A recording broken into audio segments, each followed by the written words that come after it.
بسم اللہ الرحمن الرحیم والصلاة والسلام علی خاتم الانبیاء والمرسلین نبینا محمد وعلی آلہ وصحبہ اجمعین۔ ناظرین اکرام، ہم وقفے کے بعد آپ کو دوبارہ خوش آمدید کہتے ہیں اپنے پروگرام لبیک میں۔ ہم پچھلے وقفے سے پہلے ہمارے ساتھی جو کرولی سے ہیں مرزا امین صاحب، ان کے سوال کا جواب دے رہے تھے اور اس کی کوشش کر رہے تھے کہ کون سے مقامات اور کس وقت اور کیا دعا وہاں مانگنی چاہیے۔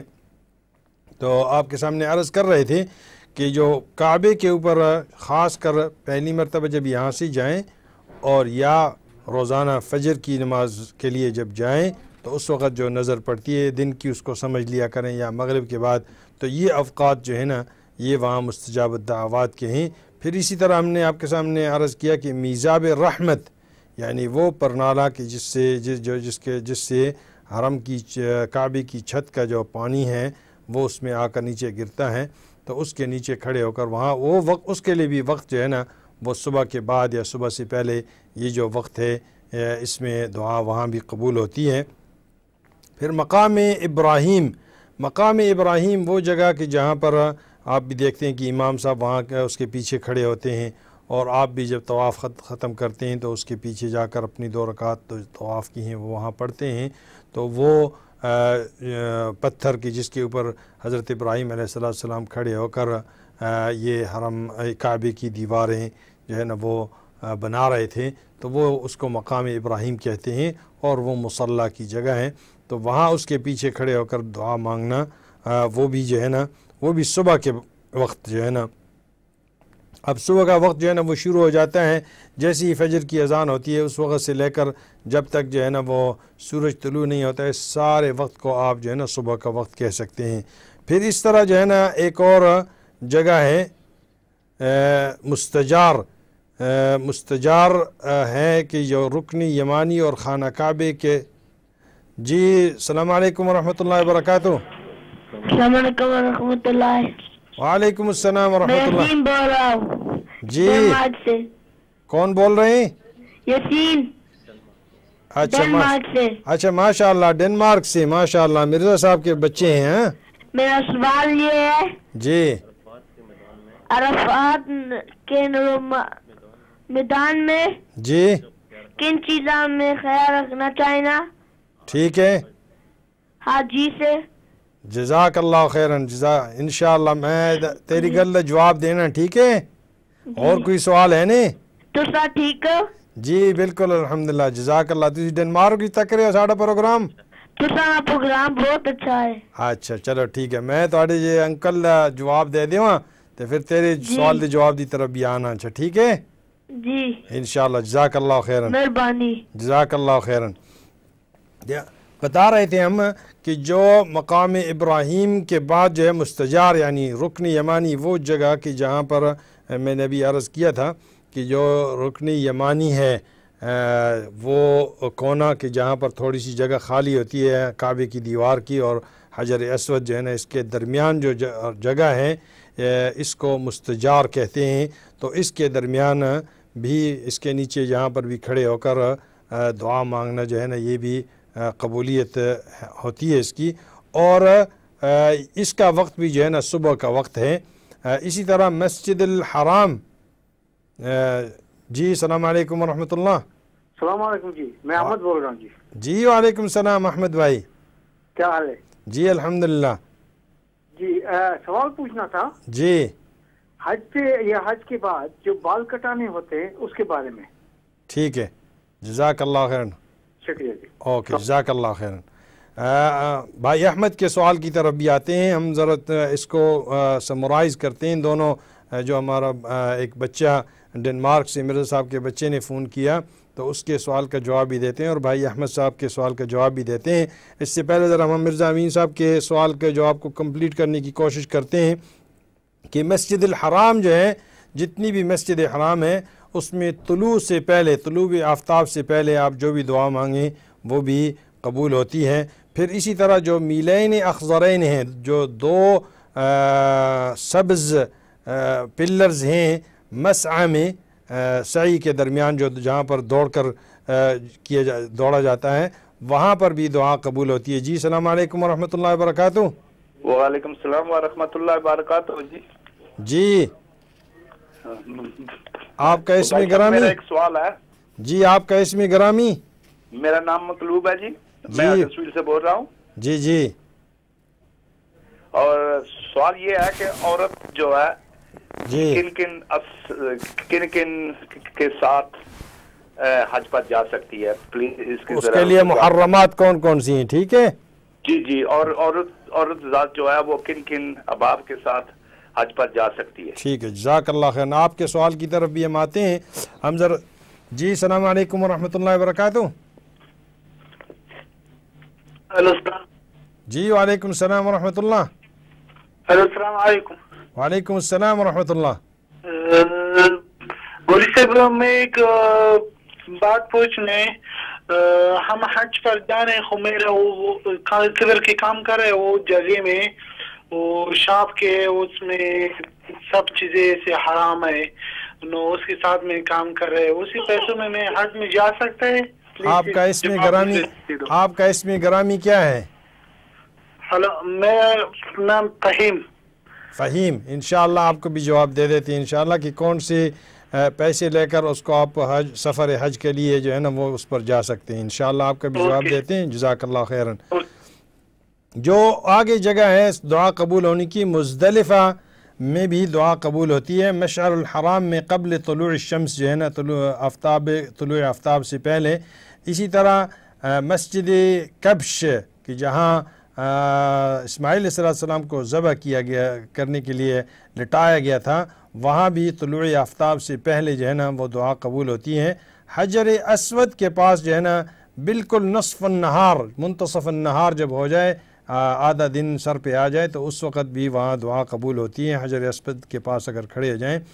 اندرونی خانہ کعبہ جو ہے نا اس میں بھی چاروں کونوں میں اگر کسی کو توفیق ملے، ہمیں اللہ پاک نے 3 دفعہ وہاں اندر جانے کی توفیق دی، اللہ پاک قبول کریں۔ تو اندر خانہ کعبہ جو ہے نا اس میں چاروں کونوں میں کھڑے ہو کر جو دعا کی جاتی ہے وہ بھی قبول ہوتی ہیں۔ جہاں پر حضور سرور کائنات صلی اللہ علیہ وسلم مولد النبی، جہاں پر وہ پیدا ہوئے ہیں، وہ بھی جگہ جو ہے نا وہاں پر اتوار والے دن وہاں پر جو ہے نا اگر جایا جائے تو وہاں پر جو ہے نا زوال کے وقت جو ہے نا وہاں پر اگر جایا جائے تو وہاں پر دعا قبول ہوتی ہیں۔ اسی طرح جبل ثور ہے، غار جو ہے جبل ثور کا، جہاں حضور اقدس صلی اللہ علیہ وسلم ابوبکر رضی اللہ عنہ کے ساتھ جو تھے نا اندر تھے، تو وہ جبل غار ہے، تو اس میں بھی جو ہے نا ظہر کے وقت جو ہے نا وہاں قبول ہوتی ہیں۔ اسی طرح جی السلام علیکم ورحمۃ اللہ وبرکاتہ۔ وعلیکم السلام۔ جی میرا نام عابد جمیل ہے۔ جی عابد صاحب، اور میں ہینول ساؤتھ ہال سے بول رہا ہوں۔ جی آپ کا سوال؟ سوال میں نے یہ کرنا تھا کہ وہ لوگ جو سعودی عرب میں رہتے ہیں، جی وہ مطلب انہیں بھی کوئی کسی قسم کی اجازت نامہ لینا پڑتی ہے حج کرنے کے لیے، یا کہ کیا طریقہ کار ہے ان کا؟ ٹھیک ہے، جزاک اللہ خیرن، ہم آپ کا جواب بھی دے دیتے ہیں انشاءاللہ۔ ہم اپنے اسی مرزا امین صاحب کے سوال کی طرف، چونکہ بہت لمبا سوال تھا تو اسی کی طرف آتے ہیں کہ حجر اسود کے پاس اور اندرونی خانہ کعبہ اور جبل ثور میں ظہر کے وقت اس طرح جو بیعت ہوئی تھی منا میں، پہلی دفعہ مدینہ کے جو لوگ آئے تھے اور نبی علیہ السلام کے ہاتھ پر بیعت کی تھی، وہاں ایک مسجد ہے جس کو مسجد بیعت کہتے ہیں، وہاں بھی ظہر کے وقت جو ہے نا وہ دعا قبول ہوتی ہے۔ جبل ابو قبیس جو ہے نا وہاں بھی ظہر کے وقت جو ہے نا دعا قبول ہوتی ہے۔ اور جہاں سورت مرسلات نازل ہوئی تھی، غار مرسلات اس کو کہتے ہیں، تو اس میں بھی مسجد خیف کے قریب ہے تو اس پر بھی وہاں بھی دعا کی جائے تو وہ بھی قبول ہوتی ہے ظہر کے وقت. اس طرح مغارہ فتح کے قریب جو ہے نا وہ بھی دعا ظہر کے وقت قبول ہوتی ہیں. اسی طرح صفا اور مروہ کا بھی ہم نے پہلے عرض کیا تھا اور خصوصاً وقت کا ذکر چونکہ نہیں کیا تھا. عصر کے بعد صفا اور مروہ کی جو پہاڑیاں ہیں عصر کی نماز کے بعد وہاں کھڑے ہو کر دعا کریں تو وہ بھی قبول ہوتی ہے. اسی طرح جو چاہے زمزم یعنی زمزم کا جو کنواں ہے وہاں نیچے جائیں تو اس کے پاس جو ہے نا غروب کے وقت وہاں دعا قبول ہوتی ہے. اسی طرح عشاء مغرب اور عشاء کے درمیان جو ہے نا دار خیزراں جو قریب ہے اس کے صفا کے قریب ہے تو وہاں پر بھی دعا جو ہے نا مغرب اور عشاء کے درمیان بیٹھا جائے اور وہاں دعا کی جائے. مسعی پر وقت مسعی کے یعنی جس وقت آپ سعی کر رہے ہوں اس وقت آپ سعی کے دونوں کے درمیان جب بھی دعا کریں ہر وقت جو ہے نا اس دعا کر سکتے ہیں اور قبول ہوتی ہے. اسی طرح پورے مطاف میں جس وقت آپ طواف کر رہے ہیں چاہے وہ نفلی ہو چاہے وہ واجبی ہو یا فرض ہو جو بھی ہو تو وہ اس وقت دوران طواف جو ہے نا دوران طواف یہاں اور دوران سعی اس کے درمیان جو ہے نا یہ قبول ہوتی ہے وہ چاہے کوئی وقت بھی ہو. اور اسی طرح اگر آپ مطاف کے جو مقابل باب الکعبہ ہے اس پر اگر آپ کھڑے ہو جائیں بالکل منتصف اللیل میں آدھی رات کے وقت تو وہاں بھی دعا جو ہے نا وہ قبول ہوتی ہے. ملتزم جو ہے نا جس کا ہم نے ابھی ذکر کیا تھا اس کے قریب بھی خاص کر رات کے وقت جو ہے نا وہ دعا وہاں قبول ہوتی ہے. مینا میں جو ہے نا اسی طرح بعض کے نزدیک جو ہے نا جمرات کے قریب جو جمرات خاص کر مار دیں تو اس کے بعد جو وہاں کھڑے ہو کر دعا کی جاتی ہے. نبی علیہ السلام سے جو ہے نا یہ وارد ہوا ہے. خصوصاً اگر 14ویں رات جو ہے نا اگر آپ وہاں جائیں تو رات کے وقت جو ہے نا 14ویں رات ہو تو وہاں پر آپ کھڑے ہو کر جمرات کے قریب دعا کریں تو وہ قبول ہوتی ہے. اسی طرح جو مسجد خیف ہے جو بیعت مسجد کے بالکل مقابل ہے وہاں پر آپ اگر بدھ کے دن جائیں اور بدھ کے دن وہاں دعا کریں تو وہ بھی قبول ہوتی ہیں. اسی طرح دار خدیجۃ الکبریٰ رضی اللہ عنہ وہاں شب جمعے کی رات کو جو ہے نا اگر آپ جائیں تو وہاں بھی دعا قبول ہوتی ہے. اس طرح ہر کونا جو ہے نا وہ حرم شریف کا وہ اسی کے لیے ہے. ہم دوسرے سوالات کی طرف آتے ہیں. جو ہمارے ایک بچہ مرزا صاحب کا ایک بچہ جو ہے وہ ڈنمارک سے ہم سے پوچھ رہا تھا کہ عرفات میں حاجی کو کیا کرنا چاہیے. عرفات میں جتنے بھی حجاج جائیں کیونکہ اصل دن یہی ہے تو اس دن جو ہے وہ جتنی زیادہ سے زیادہ آپ عبادت کر سکیں اور اپنے آپ کو ذکر و اذکار اور دعا میں مشغول کر سکیں اتنا زیادہ آپ کے لیے بہتر ہے کہ حاجی سارا دن اپنا جو ہے نا اسی چیز میں گزارے کیونکہ یہی لب ہے اور یہی اساس ہے اور یہی بنیاد ہے اور یہی رکن ہے بیسک حج کا کہ جس اگر یہ چھوٹ گیا تو گویا کہ حج ہوا ہی نہیں ہے. اس لیے کوشش کرنی چاہیے کہ وہاں فضول باتیں کرنے سے گپ شپ لگانے سے یا خوراک کی طرف جانے سے یا زیادہ زیادہ اس طرح وقت گزارنے سے جس کا کوئی فائدہ نہ ہو تو اس میں ضائع کرنے کے بجائے آپ کوشش کریں کہ اللہ پاک سے مانگیں. اور خصوصاً جب آپ ظہر اور عصر کی نماز وہاں پڑھ لیں تو اس کے بعد سے لے کر جب غروب آفتاب ہوتا ہے اس وقت تک آپ اپنے آپ کو زیادہ سے زیادہ کھڑے ہو کر اپنے آپ کو دعا میں مشغول رکھنے کی کوشش کریں. اسی طرح جی السلام علیکم ورحمۃ اللہ وبرکاتہ. السلام علیکم. جی وعلیکم السلام ورحمۃ اللہ وبرکاتہ. نواز مرزا گجر خانوی ڈنمارک سے بات کر رہا ہوں. جی میں نواز مرزا صاحب. جی اللہ کا شکر. اپنا مولانا صاحب آپ کا پروگرام تو ماشاءاللہ بہت سے بندوں کو معلوماتی پروگرام ہے اور کافی فائدہ پہنچا رہا ہے. جو لوگ حج پہ جا رہے ہیں یا جن کا ارادہ ہے جانے کا اللہ تعالیٰ آپ کو اجر دے. میرا یہ دو سوال ہیں. جی ایک تو سوال ہے قربانی کے حوالے سے. جی نواز صاحب.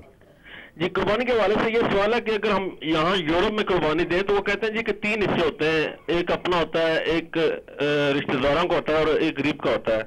تو یہاں تو کوئی غریب لوگ تو نہیں ہے جی, تو اس پہ تھوڑی سی روشنی ڈالیں. اور دوسرا سوال یہ ہے جی کہ جو طواف زیارت ہے اس کی اہمیت ذرا بتائیں اور اس کا ٹائمنگ کیا ہے؟ ٹائمنگ یہ مطلب کہ کتنے نوز علاج کے بعد کتنے دنوں تک یہ رہ سکتا ہے، کر سکتا ہے بندہ؟ ٹھیک ہے، جزاک